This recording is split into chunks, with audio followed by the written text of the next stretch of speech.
a presentare tre protagonisti del progetto MOSAIKON, tre colleghi provenienti dal Medio Oriente, un lavoro presentato in arabo, ovviamente capiremo tutto perché c'è un bravo interprete, no? Perché sappiamo l'arabo, e credo che quindi verrà presentato a pezzi, no? A step, dai tre presentatori.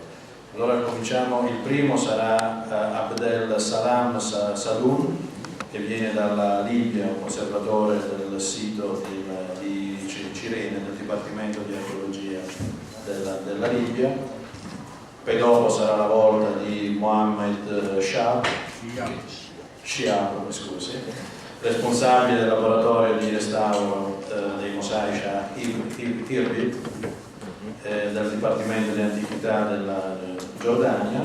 Per chiudere poi Mohammed Khaled, che è della DGAM, cioè del Direttorato Generale dell'Antichità e dei Musei del Ministero, diciamo, dei Beni Culturali siriano, e restauratore nel laboratorio della cittadella di Damasco, che credo lavori ancora nonostante tutto.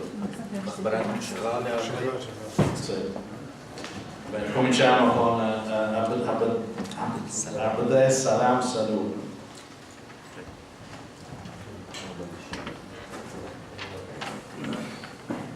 This work, titled Review of Traditional Production and Use of Lime in Jordan, Libya and Syria, is the collective work of 7 conservators, restorers from Jordan, Libya and Syria.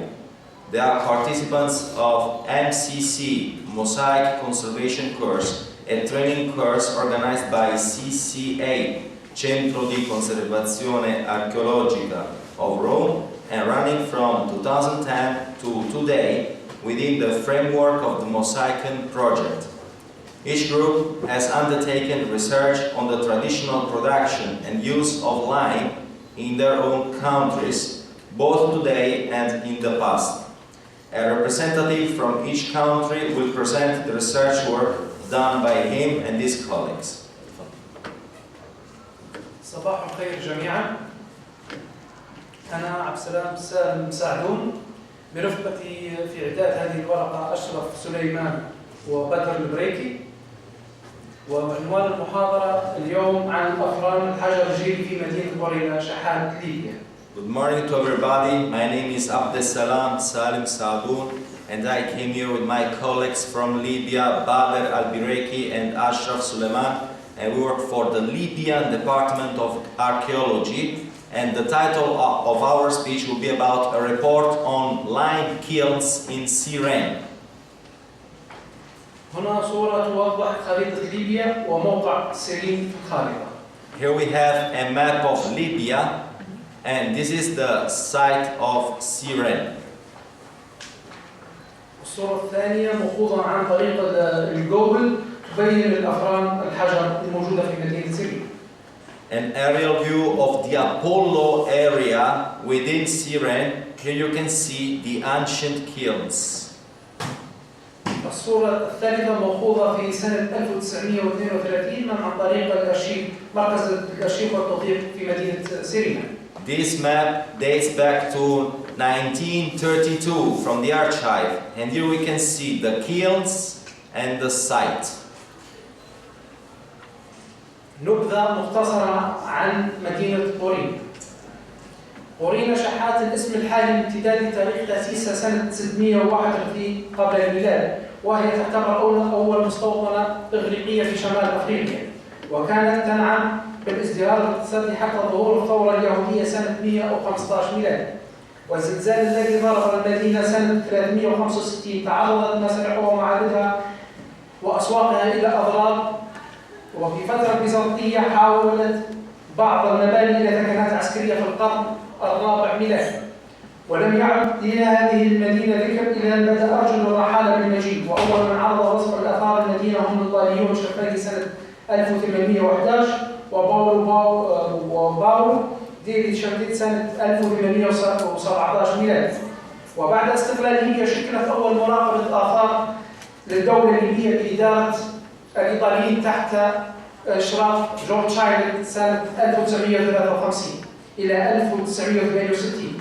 وسجلت المدينة من ضمن الدول من ضمن المدن التراث العالمي سنة 1983 وتحت رقم 222. The city of Syrian, now known as Shahat, was founded in the 631 BC, and it is considered the first Greek settlement in Libya and the first door to North Africa. It was a very rich and prosperous site until the uprising led by Jewish Libyan in 115 AD. An earthquake caused great damage in 365 AD. So the temples, the theaters, and the market squares were demolished during the Byzantine period, and the material reused for the construction of military barracks in the 4th century. After that, the city was abandoned and rediscovered many years later by travelers. The first written document was produced by 2 Italian travelers in 1811. After the Libyan independence, Syrian became an official archaeological site managed by Italians appointed by Mr. Goodchild from 1953 to 1968. And since 1983 it is a UNESCO site. الأفران البيزنطية. توجد الأقدام في الساحة المقدسة أبولو، والبالغ عددها 6 أفران، ويقال إنها ترجع إلى الربع الأول من القرن الرابع ميلادي، وهذا رأي أغلب الباحثين إن هذه الأفران لم تكن موجودة في الفترة الإغريقية والرومانية السابقتين للفترة البيزنطية، باعتبار أنهما حضارتان وثنيتان ولا زالت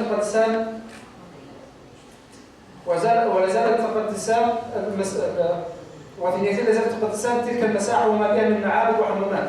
ومنذ اعتراف الديانة المسيحية كديانة رسمية للدولة البيزنطية تبادلت النظرة عندهم لتلك المعابد والتماثيل واعتبروه وثنية ومنها دين الساموني، فكان يتم فصل رؤوس التماثيل الرخامية عن الأسد ويتم حاطة بتلك الأفران للحصول على هذا التسجيل، وخاصة أن تلك المنطقة مليئة بالمعابد والحمامات التي تسخر بالتماثيل وقربها من نبع أبولو المتدفق بالمياه والأشجار، وجعل مكانا مناسبا لهذا الغرض. أما عن بقية جلسة التماثيل فكانت نقطة الشكران كما بني العثر على بعض النماذج أثناء الحفريات البعثة الأمريكية سنة 1910. Byzantine kilns. There are 6 kilns in the holy site of Apollo, and they probably date from the 4th century AD. Most researchers believe that these kilns were not present in the 2 periods, Greek and Roman, preceding the Byzantine period, as the 2 civilizations were pagans and they had temples, squares, baths, and stages. With the arrival of the Byzantine civilization and the Christian religion, which became the official religion for the state, they changed the use of the statues and the temples. So the temples became Christian and the heads of the statues were cut and burned in the furnaces to produce lime. The proximity to the spring Apollo, with its flowing water and the abundance of trees to be used as burning material, made it a suitable place for this purpose. The bodies of the statues were used as building material for the construction of walls and were found during the US excavation in 1910. صورة تبين الأفران الموجودة أثناء الحفرية. And this is a picture that dates back to 1932. وهذه الحفريات سنة 1932. Yes, 1932, during the excavation carried out by Italians and the presence of these kilns. وصور توضح الأفران حاليا في 2015. And these are the 6 kilns. This is the 6 kilns with the 2 openings in 2015. وصورة متخذة من الأرشيف والتوثيق أثناء الحفريات سنة 1932. And this is a picture from the archive, which date back to 1932. مواصفات الأفران. وبالنسبة لقياسات الأفراد تتراوح ارتفاعها ما بين 1.10 متر إلى 1.50 متر من الداخل، وأما من الخارج يتراوح ارتفاعها من بين 1.70 متر إلى 1.80 متر، ويبلغ المحيط الدائري للأفراد 16 متر تقريبا، والفرق السادس يبعد قليلا على الأفراد الخمسة، والبالغ ارتفاعه من الداخل متر تقريبا. ثم أخذ هذه القياسات على الوضع الحالي عليه بوجود الأتربة المتراكمة عليها. Kilns characteristics. The measurements of the inside of the kilns range from 110 to 150 centimeters, the outside 170 to 180 centimeters, and they have a circumference of 16 meters. The 6 kilns is slightly farther than the other 5 kilns. The internal height of these 6 kilns is about 1 meter, keeping in mind that the inside is still not completely excavated. صورة توضح الأفران سنة 1932. A picture dating to 1932 taken during the excavation. صور متخذة في 2008 وأثناء الأفران بحالتها المتداولة. And this is one of the Byzantine kilns before the conservation intervention in 2008. That was taken in 2008.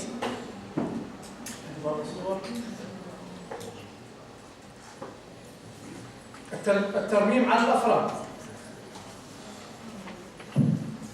مع مرور الزمن فقد تعرضت إلى أضرار من العوامل الطبيعية والبشرية، وتسببت في سقوط بعض الأحجار والتي لم تتم عملية الترميم عليها إلا من سنة 2015 باستخدام مواد محلية مثل الإسمنت الأبيض ونوع من الصبغ لإنقاذ ما تبقى من الأفراد ومنع تساقط الأحجار، ولم يتم إخراج الأتربة الموجودة بداخلها خوفا عليها من الانهيار. Restoration of the kilns. These kilns were over time exposed to many catastrophes, wars, earthquake and theft. No restoration was carried out until 2015, when they have used white cement with coloring to repair the walls and stop further damage. The inside of the kilns has not been emptied of the earth because of the possibility of triggering collapses. صور تبين الأفران سنة 2015 مع بعض الترميمات. So this is a close-up of a kiln today in 2015. والصورة الثانية تبين الترميمات في 2015 كذا. Another close-up of a kiln today. وهذه الصورة تبين بعض الترميمات على بعض الأفراد. And this is the results of the restoration that they made. هنا انتهت محاضرتي، شكرا على حسن الإصغاء والاستماع. Thank you very much.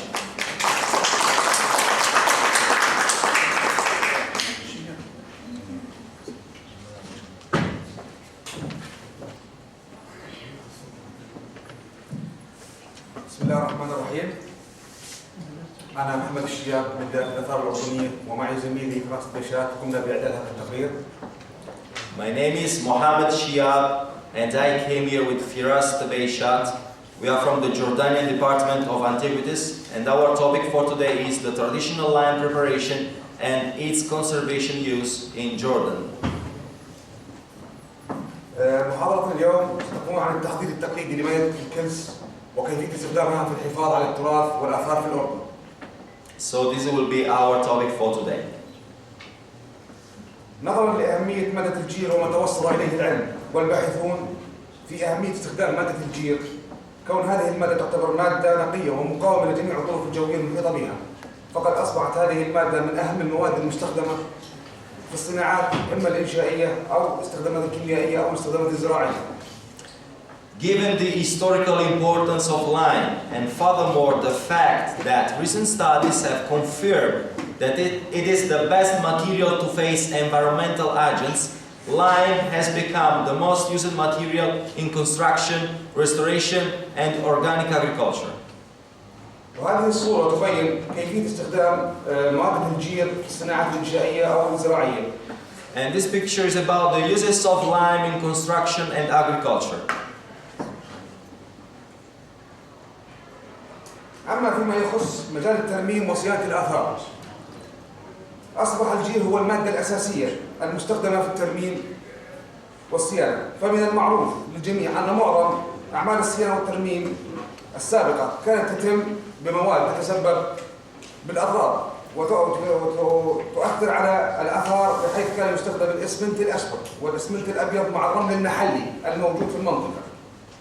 وكانت هذه المواد تحتوي على مواد منها أملاح ومواد غير ملائمة للصيانة والآثار. وبعد أن توصل العلم إلى أن مادة الجير هي المادة الأمثل للصيانة والترميم، أصبحنا نحن في الأردن لا نستخدم سوى هذه المادة للقيام بأعمال الصيانة والترميم على أرضيات المسايك السياحية والمواقع الأثرية.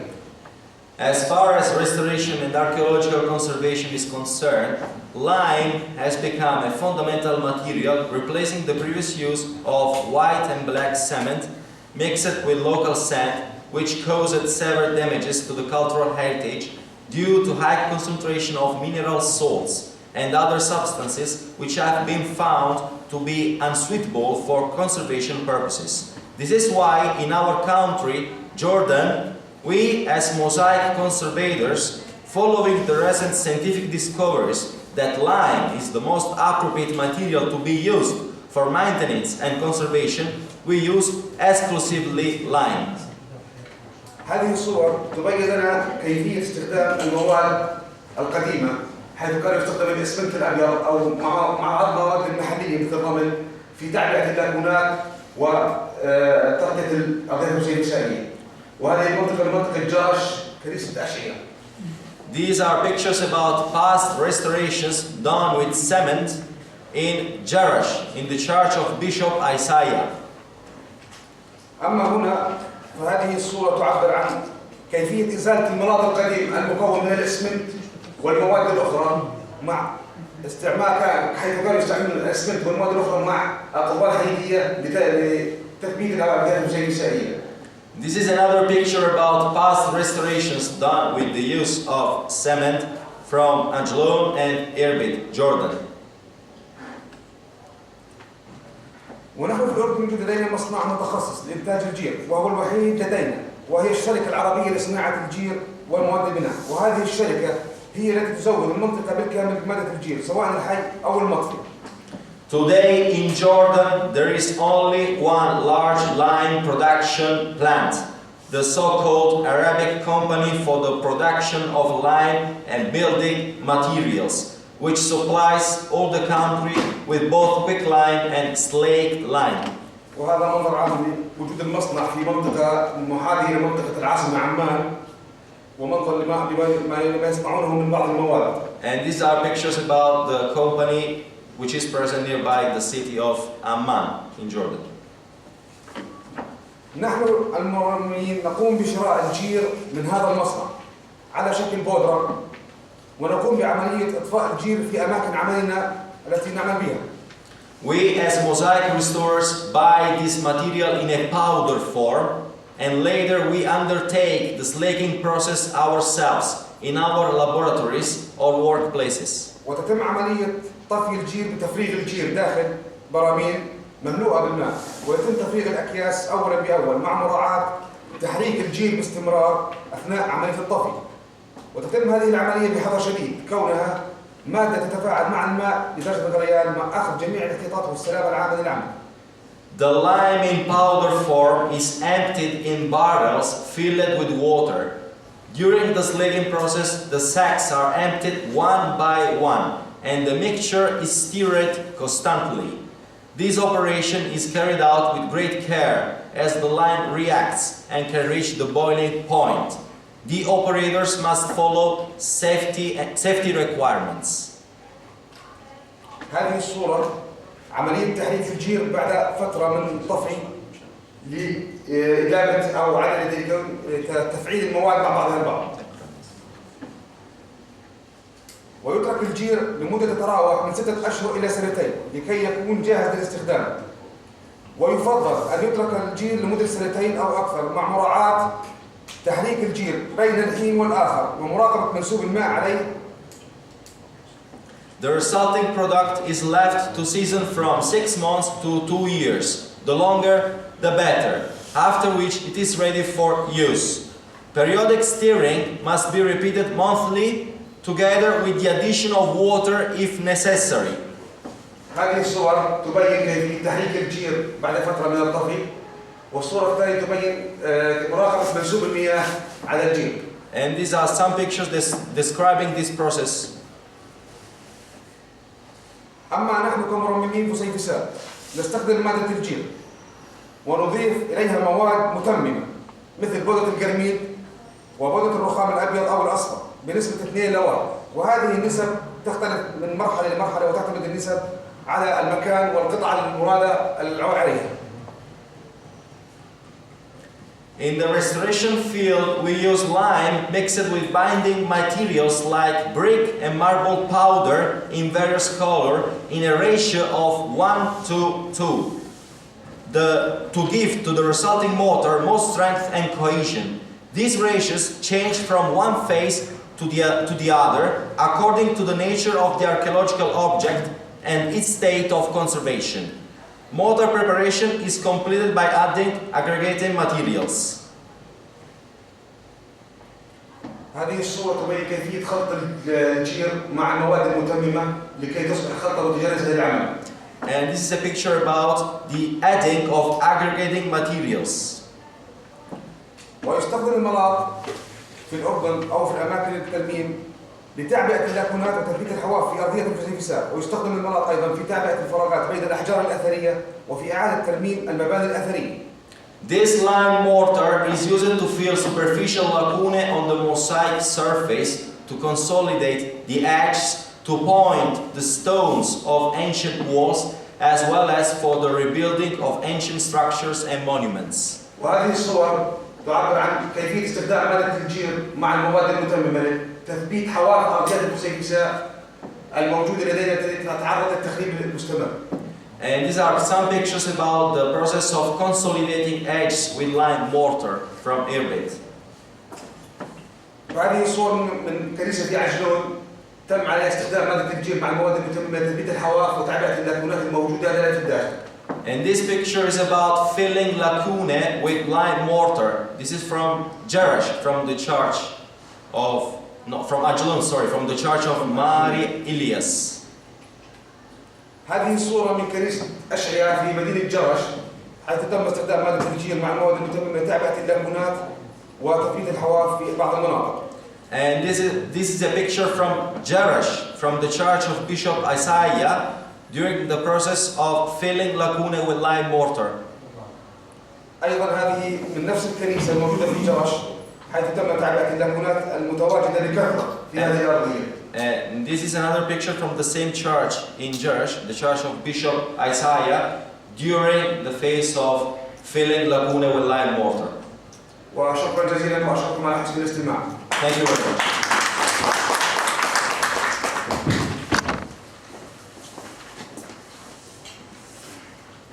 صباح الخير. Good morning to everybody. أنا محمد كايد، أتيت وصحبة زميلي وشاركته بعمل هذه الورقة برهان الزهراء، وموضوعنا اليوم هو إنتاج واستخدام الكلس في سوريا حاليا. My name is Mohammed Kayed, and I came here in the presence of my colleague Borhan Al-Zara, and we both work for the Syrian Directorate General of Antiquities and Museums. طبعا يعتبر الكلس من أهم الروابط، وقد وجدت أولى استخداماته في فلسطين وتركيا قبل 10,000 عام. Lime is considered one of the most important building materials. It was first used in Palestine, in Syria and Turkey more than 10,000 years ago. أما عن تواجد الكلس في القطر السوري فتنتشر الأفران التقليدية الخاصة بإنتاج الكلس السوري في العديد من المحافظات السورية، كون سوريا غنية بالطبيعة ذات المنشآت الكلسية سواء في المنطقة الوسطى والغربية والشمالية الشرقية منها. The sources of Syrian lime. The presence of traditional kilns for the production of lime in several Syrian provinces was due to the fact that Syria is very rich with natural limestone in the central, western and northeastern areas. النقاط الزرقاء والحمراء تدل على المناطق التي يوجد بها الحجارة الكلسية في سوريا بدءا من الفترة التاريخية قبل قدوم الرومانيين، وتستخدم هذه الأنواع المختلفة من الحجر الكلسي في بناء والحفاظ على الإرث السوري. The blue and red points show the areas where limestone has been found in Syria since pre-Roman times. Both types of limestone are used for the production of lime for building and restoration. البقعة التي تم تحديدها على الخارطة تشير إلى المناطق التي يتمركز فيها الكنس السوري ذات المواصفات العالية. The shaded area shows the region with the largest production of better quality of limestone. ويوجد في دمشق وريفها العديد من الأفران الكنسية الخاصة بإنتاج الكنس مثل باب الجابية وجوبر والمزة والزبداني وعنترمة وكفر البطنة وغيرها من الأفران التقليدية، وكان الاعتماد على هذه الأفران في جلب الحجر الكنسي واستخدامه في أعمال الترميم في السابق، إلا أنها الآن قد فقدت نتيجة الأوضاع التي تمر سوريا من حول. In Damascus and the surrounding area, there are many lime kilns: Bab el-Jabia, Jobar, Mezze, Zabadani, Ain Terma, and Kaf Batna, and other traditional kilns. These kilns relied in the past on limestone coming from Hama to produce lime used in restoration work, but now they have been lost as a result of war conditions in Syria. هذه صورة لأحد الأفران القديمة في منطقة جوبر بجوار دمشق. And this is a picture about Jobar, the traditional kiln of Jobar nearby Damascus. صورة للأفران القديمة الموجود في الزبداني. And this is another picture from Al-Zabadani, which is nearby Damascus, in Damascus area, another traditional kiln. في ظل هذه الظروف يتم جلب الكنس من مدينة حماه، بحيث يوجد فيها فرن كبير وخط إنتاج واسع يتم الاعتماد عليه في جميع محافظات القطر في الوقت الحالي. At this time, the majority of lime is now produced in the city of Hama, where there is a modern large production plant with a large production line which supplies all provinces, all the country. هذا هو الفرن القديم التقليدي الموجود في منطقة حماه. And this is the traditional kiln which is in Hama. صورة له من الداخل لنفس الفرن. And this is an internal picture from the inside of this traditional kiln in Hama. أيضا صورة داخلية لنفس الفرن. And this is another picture from the internal of this Hama traditional kiln. هذا هو مصنع الإنتاج الكنس الحديث الموجود في منطقة حما. And this is the industrial plant, the actual industrial plant which is in Hama, Syria. أما عن إطفاء الكنس فهو عبارة عن تفاعل كيميائي يحصل مع الماء لتشكيل المعجونة الكنسية هيدروكسيد الكالسيوم. يتم إطفاء الكنس في الموقع ضمن أوعية من الستانلس المغلفن، ويفضل تجهيز حوضان بيتونيان من أجل هذه العملية. يملأ الماء النظيف لعمق يصل حتى 30 سنتيمتر تقريبا، ومن ثم يضاف إليه الكنس الحي بواسطة مجرفة. ويجب وضع الكنس الحي إلى الماء وليس العكس، لأن ذلك خطيرا جدا بسبب التفاعل العنيف الذي يحدث وتصل فيه المياه لدرجة الغليان بسرعة. هذه العملية يجب أن تتم بحذر وعناية فائقة. Extinguishing lime is a chemical interaction between the quicklime and water to form a lime putty, calcium hydroxide. Lime is slaked at the site in vessels of galvanized stainless steel, preferably of a large dimension, filled with clean water to a depth of up to about 30 centimeters, and then the lime is added by shovel. The quicklime must be put into the water and not vice versa, because of a violent reaction which brings the water to boiling. ونلاحظ أن الأحجار الكنسية تتحول بالتفاعل إلى بودرة ويزداد حجمها، ويستمر المياه بالغليان لمدة ساعتين أو 3 من مدة الإطفاء. لكن هذا لا يعني انتهاء العملية، فيجب تحريك الكنس ضمن الماء حتى ينتهي أي تفاعل ظاهري. كما يجب إضافة كمية كافية من المياه، وذلك لتجنب تخثرات الجزيئات التي تقوم بشكل أساسي بتخفيض لدونة الكنس. وتلعب الخبرة دورا هاما في تحديد كمية المياه المضافة. وعلى كل حال وجود كمية إضافية زائدة من الماء أفضل من نقصانه. بعد ذلك نستمر في إضافة الكنس الحي والمياه إلى الخزان حتى الوصول إلى الكمية المطلوبة. We note that limestone powder starts to interact and grows in size and continues boiling for 2 or 3 hours from the start of the slaking process. In order to complete the slaking process, the substance must be continually stirred until any internal reaction ends. Water must be added to avoid clotting of molecules, which will reduce the plasticity of lime. Experience plays an important role in determining the amount of water added, and an excess of water is better than a lack of water. We continue to add lime and water until reaching the required quantity. غربلة الكلس وتصفيته. بعد الانتهاء من عمليات الإطفاء يصفى السائل الناتج بتمريره عبر غربال فتحته صغيرة من نصف متر إلى 1 ملم تقريبا للتخلص من كافة الحبيبات الكبيرة وغير النطفة أو المحروقة أو المتخثرة والشوائب الأخرى والتي تسبب مشاكل لاحقة في العمل عند استخدام الكلس في البوليستر وعن طريق الحقن. Lime sieving. After the completion of the slaking operation, the resulting paste is sieved through a fine net with holes ranging from ½ millimeter to 1 millimeter to eliminate all large residues and other impurities and particles that could cause subsequent problems in later use as wall plaster or for injection. تخمير الكلس. وبعد تصفية السائل في الأوعية والخزانات ويترك للتخمير ويجب أن يبقى سطحه مغمورا بالمياه لمنع تماسها مع الهواء الذي يحول غاز ثاني أكسيد الكربون وللتقليل من نسبة التبخر للمياه وكلما زادت فترة التخمير كلما نتجت عجينة كلسية بمواصفات أفضل ويجب أن لا تقل فترة التخمير عن 3 أسابيع. Lime seasoning. After the sieving process, the paste is stored in tanks left to season. The surface must remain constantly covered with water to avoid air infiltration, which contains carbon dioxide, and to reduce the rate of evaporation of water.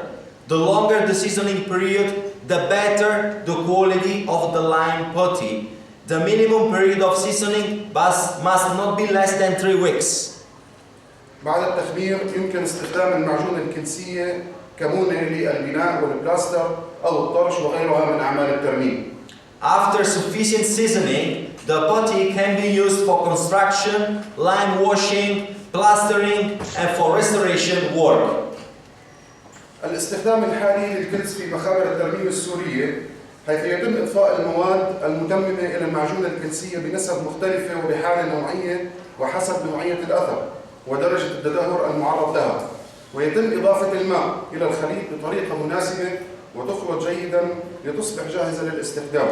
وفي بعض حالات الترميم وخاصة في ترميم السطوح يتم إضافة المراء إلى المراط من خيوط القنب أو القش لمنع ظهور التشققات. Uses of lime in restoration laboratories today. Aggregates are added to lime putty in different ratios according to the state of conservation and the typology of the archaeological object, as well as on the base of the level of deterioration.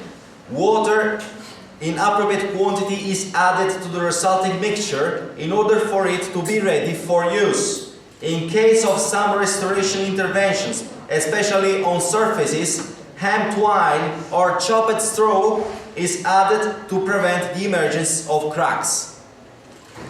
والاستخدام الحالي لمخابر الترميم للكلس في الحجر والفسيفساء كونه كمونة للترميم من أجل تبديل الأجزاء الناقصة أو المفقودة في بعض القطع الفسيفسائية الأرضية والجدارية ولوحات الفريسك والحجارة. وهذه صورة تظهر عمليات التدخل في الكلس لتعبئة الفجوات الناقصة.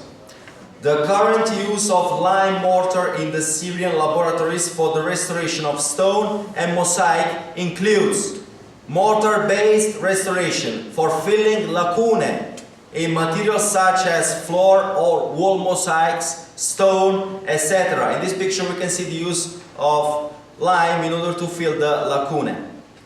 طبعا هذه ثانية تظهر العمل بعد الترميم. And this is the picture taken after the intervention. كما يستخدم الكلس كمونة لاصقة وهي مونة تستخدم من أجل تثبيت الحواف المتضررة التي بها عيوب. Mortar-based adhesive. ووظيفتها منع أو تخفيض تلف هذه الأماكن. Mortar is used to consolidate the edges to prevent or reduce damages. كما يستخدم كمونة للحقن. لتثبيت الانفصالات الموجودة بين الطبقات التحضيرية للوحات الفسيفساء والرسومات الجدارية والجدران الأثرية. Mortar injection, used for filling the detached areas between the preparatory layers in mosaics, frescoes and ancient walls. طبعا هذه الصورة النهائية وهي نهاية أعمال الترميم في معبد عمريت بطرطوس. And this is a picture of the finished work in Tartus in the temple of Amrit in Syria. شكرا لاستماعكم. And thank you very much.